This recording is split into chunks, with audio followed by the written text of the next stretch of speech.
What's up, XRP family? Thank you for joining the video for today. And today we have a very special video because I came across to something actually very interesting. And it does not just have to do with Simpsons in general, it has to do with DeFi.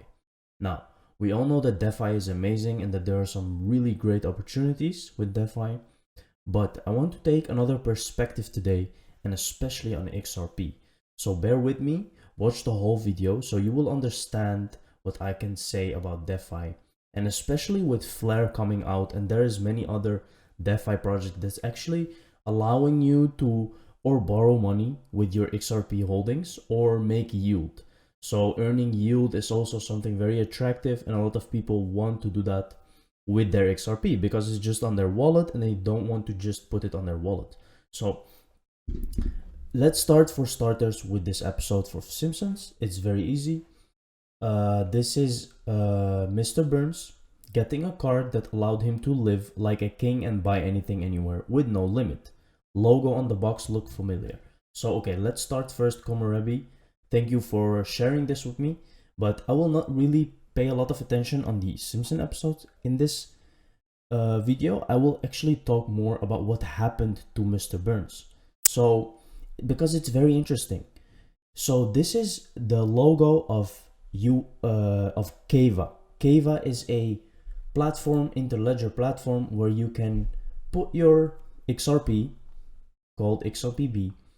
You can send it to your wallet and you can start earning yield or borrow money based on your collateral, on your XRP holdings. So basically you can earn yield and it's an amazing return. It's very great. But let's take a look actually at what this has to do with each other. Now, okay, let's start here. USDX wallet. So Keva uses USDX as their stable coin for USD. Okay, so let's start with that. That's just what they use. So here you can see that logo is related to that USDX wallet. Okay, let's put that aside for a moment.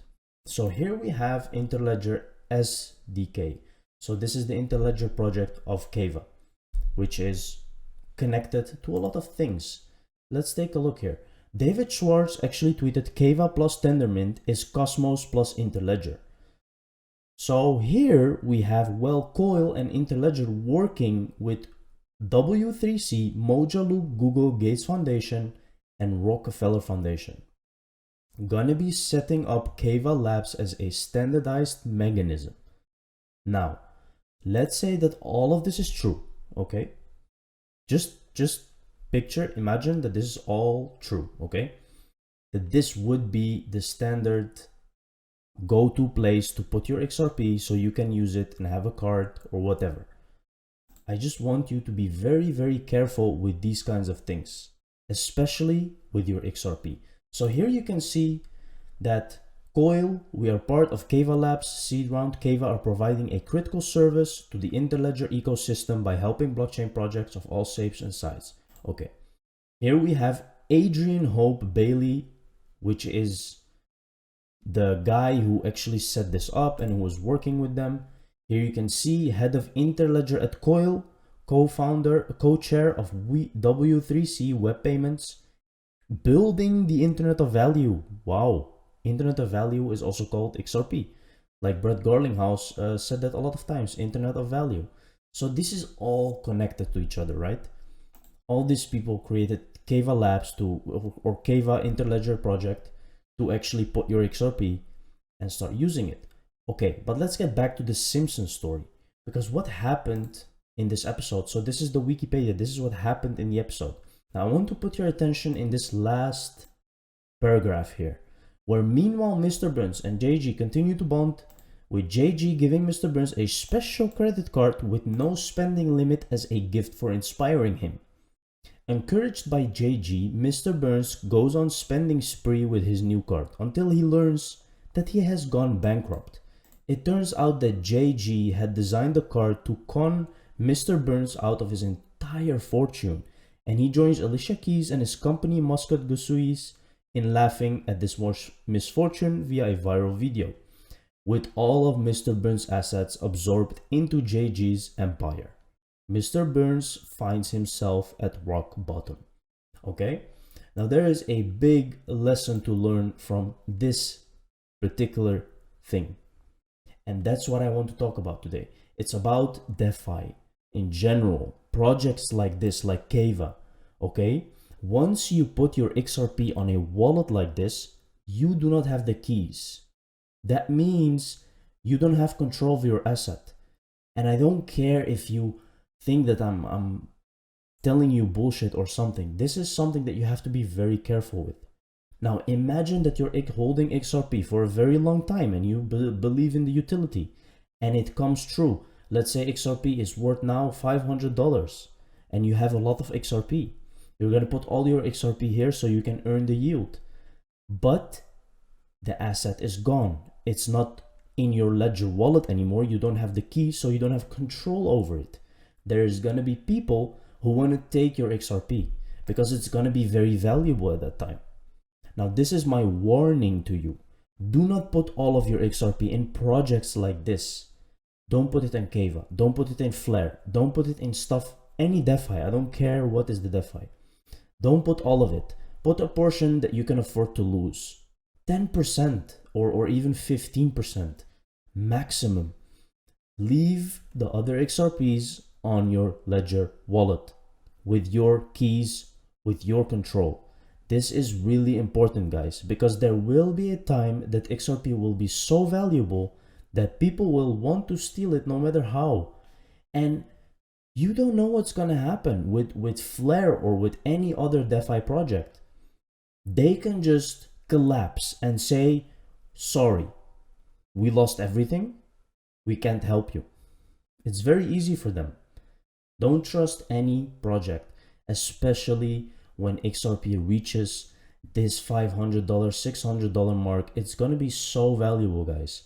Don't put all your hard-earned money that you invested right now and to reach that point and then give it all away, because this is definitely something that can happen. And remember, Simpsons is always right. They're always predicting stuff that really happens in the end. So I just want to warn you about this, guys. Don't put all your XRP on a other wallet where you don't have the keys just to earn that yield that you think is so attractive. No, don't do that. Be careful, because there's gonna be a time that they will want to take your XRP, especially companies like this, guys. Look who's involved, okay? Bill and Melinda Gates, Rockefeller Foundation, Google. These guys they want to take your XRP at one point, okay? Because it's gonna be so valuable. So be careful with that, guys. I know I may sound crazy, but this is not crazy. This is just reality, how some stuff just happens. People take your money because they're greedy. Okay, now let's dig in some other stuff. Here we have Wave and Ripple, supposedly written by Satoshi Nakamoto, consists only of paintings with white background, except of 4 pages in the middle, which are separated by 2 black pages. On one page before contains the following text. Let's take a look.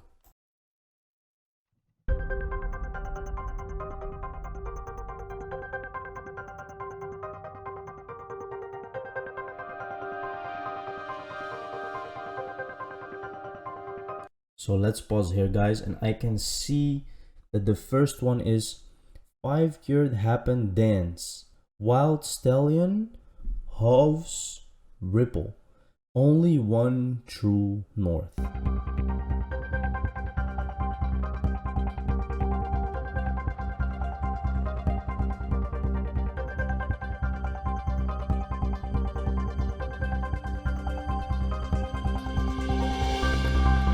Here we have some text again, guys. I cannot read all of it. Let me zoom in for a little bit. So here it says, treasure within sight, but to wealth a great distance. Set waves in motion. Now these are very good words related to Ripple, especially to XRP at this moment. Wealth a great distance. So that means it will be difficult. It will not be easy to make wealth of your XRP or Ripple.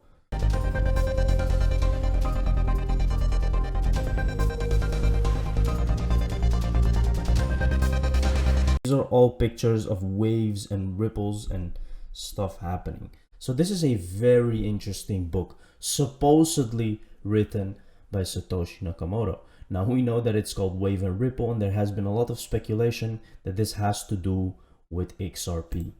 So here we have riddles. Follow the loop, it's closed now. March 23rd, 233, then came back, 233 day of the year, loop closed the end, 8/22, which is today. Today is 8 August. So a lot of people think that we're gonna move today and tomorrow. It's gonna be very, very interesting. My blood is boiling, guys. I don't know how you are feeling, but I'm really excited to see XRP moving to new all-time high. Cargo ship Ever Given returns through Suez Canal. It blocked. Here we have some other stuff. August 21, day of the week. August 21 is the 233rd day of the year. 2021 in the Gregorian calendar. More riddles and more numbers, but we have to see it in place.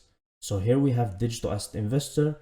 He says the financial story of the century on a silver platter media. If Ethereum is not a security, nothing is. Very interesting found. So here we have What is Ethereum, published on 2014. Let's take a look.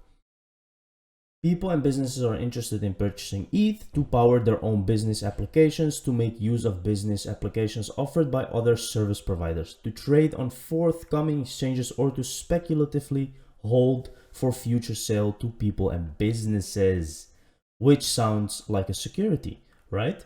But it's declared not a security. So if this is not a security, then nothing is. Then you cannot say an ICO is a security because they did an ICO. And that's exactly what's going wrong right now. People do not see that, but it's very interesting and very relevant to the case. So here we have another riddle. It's time to shine all eyes on one, Mr. Pull Drop. Light in the middle. Very, very interesting, guys. It's almost time. Bitcoin prepares for 50K showdown as futures trade turn modestly bearish on BTC. The market is clear for an attack on 50,000 resistance, but not everyone is betting on further upside, data shows. Bitcoin edged closer to 50,000 on August 22 as concerns over a bearish downturn made a timely reappearance. So let's take a look what's gonna happen. I think it will continue to go up, guys. I really think so, because we have had a lot of indicators telling us that it's time to go up again. We asked banks about their IT and cyber risks. Now this is the European Central Bank talking about cyber risks. Let's take a look. We asked banks about their IT and cyber risks. More work is needed on IT data quality management. IT security should remain as priority as attackers are increasingly targeting banks, external services providers. Read more in the Supervision newsletter. Here is extra VOD, laughing out loud.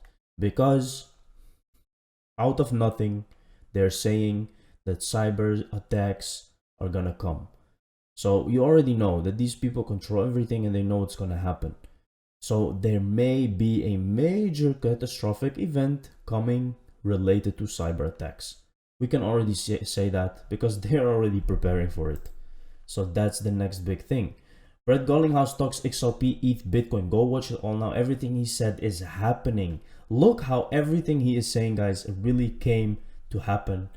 And it's very funny. Let's take a look. I think if you solve a real problem, and I think Bitcoin is solving a problem around the store of value, XRP is solving a problem around payments. If you solve a real problem, ultimately these will be defined by the utility of the underlying asset. I think we're in the earliest innings. I think that this is going to be a very large asset class, and we're just in the earliest days. How much of it do you think is just about communication? Because right now we talk about cryptocurrencies just all lumped in as one. You've made it very clear you think it's important to have it centralized. You know, you think that this is a store of value. This is not how we're going to be paying for things in the future. How much of the messaging is important? I think the messaging is really important. And, one of the things that has happened is you have things that happen within the crypto world that actually create dark clouds that follow it. And frankly, the earliest days of Silk Road, which that was a use case for Bitcoin, paying for drugs. And yes, governments step in and they shut down Silk Road. A new one pops up. In today's world, I think ICOs are an example of a dark cloud.